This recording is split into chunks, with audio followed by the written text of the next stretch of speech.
Hi friends, welcome to YS kitchen blogs. ఈరోజు పల్లీలతో దొండకాయ ఫ్రై ఎలా చేయాలో చూద్దాం రండి. Super combination.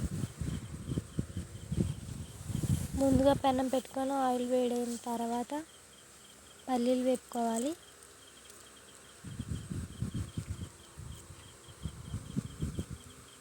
ఇలా పల్లీలు దోరగా వేపుకున్న తర్వాత తీసి అందులోనే వెల్లుల్లిపాయ జీలకర్ర వేసుకొని ఎండుమిర్చి కలుపుకోవాలి. అందులోనే కొంచెం పోపులు మీకు ఇష్టమంటే వేసుకోవచ్చు, లేకపోతే లేదు. అందులోనే దొండకాయ ముక్కలు కూడా వేసుకోవాలి. ఇలా చిన్న చిన్న ముక్కలైనా రౌండ్గానే ఎలా అయినా వేసుకోవచ్చు. సాల్ట్ వేసుకొని కలుపుకోవాలి, ఎందుకంటే ఎగుతాయి కాబట్టి. తర్వాత పసుపు వేసుకోవాలి. అంతే, 10 మినిట్స్లో దొండకాయ ఫ్రై రెడీ. చూడండి ఫ్రెండ్స్, ఎంత బాగా వచ్చిందో. మీరు కూడా ట్రై చేయండి. కష్టం అనుకున్న వాళ్ళు ఇలా సింపుల్గా కూడా చేసుకోవచ్చు friends. Thank you for watching. Like చేయండి, షేర్ చేయండి, సబ్స్క్రైబ్ చేసుకోండి ఫ్రెండ్స్.